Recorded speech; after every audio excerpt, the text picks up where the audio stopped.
Hello friends, welcome to the channel solution. आज के इस वीडियो में हम drug store management and inventory control के बारे में पढ़ेंगे। इस वीडियो में हम ड्रग स्टोर मैनेजमेंट को कवर करेंगे और अगले वीडियो में हम इन्वेंट्री कंट्रोल के बारे में पढ़ेंगे। स्टार्टिंग विद द इंट्रोडक्शन, एक ड्रग स्टोर क्या होता है? एक ड्रग स्टोर को हम फार्मेसी, कम्युनिटी फार्मेसी और केमिस्ट शॉप भी कहते हैं, जो कि प्रिस्क्रिप्शन ड्रग प्रोवाइड कराता है अमंग द अदर प्रोडक्ट्स। उस ड्रग स्टोर में एक फार्मासिस्ट होता है जो कि सारे मेडिकल प्रिस्क्रिप्शंस को फुलफिल करता है, अवेलेबल रहती जो मेडिसिन उनको प्रोवाइड करता है और एडवाइस देता है ऐसे ड्रग्स को जो ओवर द काउंटर ड्रग्स है, जो नॉन प्रिस्क्रिप्शन ड्रग्स है, कि उनको कैसे लेना है। कोई भी एक फार्मेसी, टिपिकल फार्मेसी जो होती है, कमर्शियल एरिया में होना चाहिए उस कमेटी के, और हर हॉस्पिटल में एक मेडिकल स्टोर होना चाहिए for the purpose of procuring, stocking and distributing the drugs and medicine to the various departments. अब एक ऑर्गेनाइजेशन कैसे होता है किसी ड्रग स्टोर का? First of all, what is a store? Store एक सब ऑर्गेनाइजेशन होता है किसी भी हॉस्पिटल में, जहाँ पे मटेरियल्स ऑब्टेन होते हैं और उसको हेल्ड किया जाता है या रखा जाता है जब तक उनका प्रॉपर इंस्पेक्शन ना हो जाए। उसके बाद वो अप्रूव होते हैं और स्टॉक किए जाते हैं। जो स्टोर होता है उनका एक स्टैंडर्ड स्पेसिफिकेशन होता है मटेरियल्स के लिए, एंड इसको स्टोर में प्रोक्योर किया जाता है। तो वो अच्छे क्वालिटी के स्टोर्स होना चाहिए, वहाँ पे कोई लीकेज, ह्यूमिडिटी इस टाइप का नहीं होना चाहिए, एंड वहाँ पे proper regular flow of material होना चाहिए, कंडीशन स्टोरेज अच्छी होनी चाहिए, एंड सारे एलिजिबिलिटी क्राइटेरियाज को उनको पूरा करना है। Next is objectives of drug store. एक ड्रग स्टोर खोलने के क्या ऑब्जेक्टिव्स हो सकते हैं? फर्स्ट है इसमें to stock all drugs and accessories required in the hospital. उन सारे ड्रग्स और एक्सेसरीज जिसकी हॉस्पिटल में नीड पड़ती है उनको स्टोर करने के लिए। To procure drug from different sources, अलग अलग सोर्सेज से ड्रग को ऑब्टेन करने के लिए ड्रग स्टोर की ज़रूरत पड़ती है। प्रोक्योर का मतलब होता है ऑब्टेन करना, प्राप्त करना। Next is to supply drugs to the consuming departments.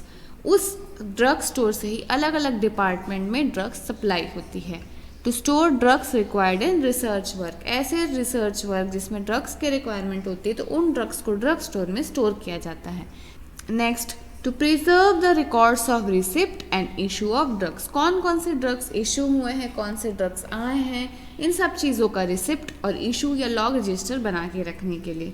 To maintain the records and receipt of issue of the drug, उसके रिकॉर्ड्स को मेंटेन करने के लिए। And to carry out all the operations regarding the drugs economically to save the revenue, revenue बचाने के लिए economically हमें इस ड्रग स्टोर का प्रॉपर ऑपरेशन कैरी आउट करना पड़ता है। Next is layout of drug store. किसी भी ड्रग स्टोर का लेआउट कैसा होना चाहिए? तो first of all, drug store को हमेशा ग्राउंड फ्लोर में होना चाहिए, एंड एटलीस्ट 600 से 1000 स्क्वायर फीट होना चाहिए मेडिकल स्टोर्स के लिए।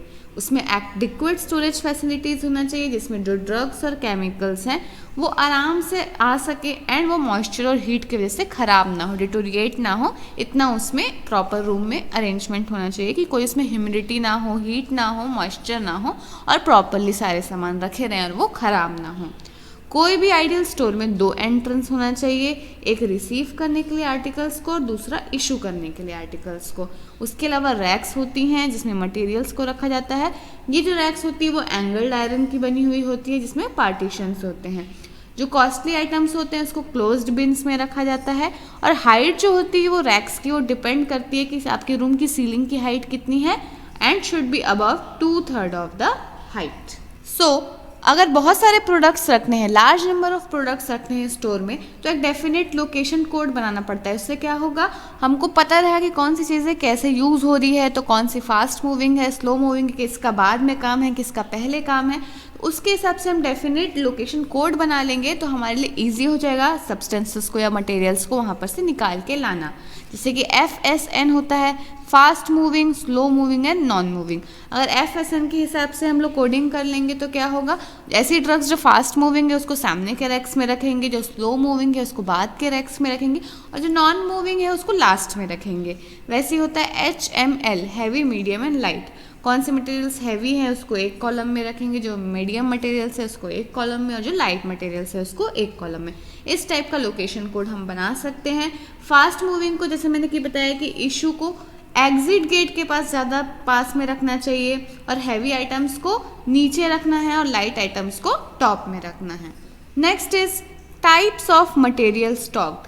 हम किस तरीके के मटेरियल्स को स्टॉक करके रख सकते हैं किसी भी ड्रग स्टोर में।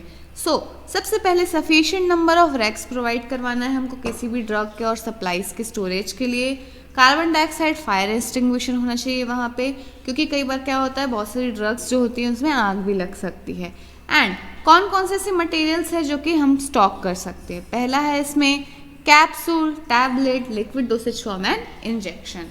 दूसरा है इसमें बायोलॉजिकल एंटीबायोटिक्स जिसको हमको प्रॉपरली फ्रिज में रखना है। थर्ड है नारकोटिक एंड साइकोट्रोपिक सब्सटेंस जिसको हम लॉक और की में रखेंगे, उसको हमको खुला नहीं रखना क्योंकि उसका अब्यूज़ या फिर मिसयूज़ हो सकता है। नेक्स्ट पॉइजन्स जो होते हैं उसको अलग क्लोज रैक में रखना है और उसमें अलग से हमको लेबल लगाना है poison. Then alcohol and alcohol containing preparation के लिए अलग रैक होना चाहिए। जो लार्ज बल्क आइटम्स है उसको हमको सबसे बॉटम में रखना है।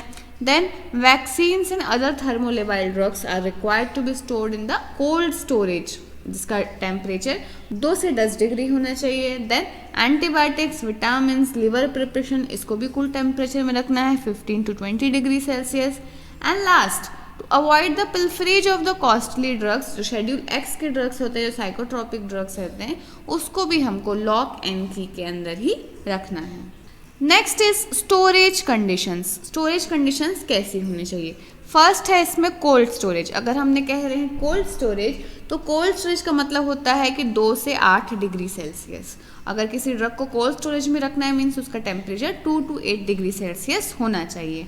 Next is cool temperature. Cool temperature का मतलब होता है 8 से 25 degree Celsius. Next is room temperature या आरटी टेम्परेचर। वो डिपेंड करता है कि आपके वर्किंग एरिया का टेम्परेचर क्या है, उसको हम रूम टेम्परेचर बोलेंगे। वार्म का मतलब होता है 30 to 40 degree Celsius and excessive heat का मतलब होता है 40 degree Celsius and above. First हम पढ़ेंगे कोल्ड स्टोरेज के बारे में। कोल्ड स्टोरेज का मतलब होता है 2 से 8 डिग्री सेल्सियस में जो ड्रग्स को रखना है, ऐसे ड्रग्स को हम कोल्ड स्टोरेज ड्रग्स कहते हैं। तो प्रॉपर एक रेफ्रिजरेटर होना चाहिए, वहाँ पे प्रॉपर टेम्परेचर रेंज मेंटेन होना चाहिए एंड रिकॉर्डिंग थर्मोमीटर वहाँ पे प्रोवाइड करना चाहिए ताकि हमको ये पता चले कि वहाँ का टेम्परेचर कितना है और उस टेम्परेचर को हमको रोज़ नोट करना है कम से कम 2 बार। ये एक सुपरवाइजर के अंडर रहेगा एक सेपरेट रूम में and adequate number of refrigerator should be provided for this purpose.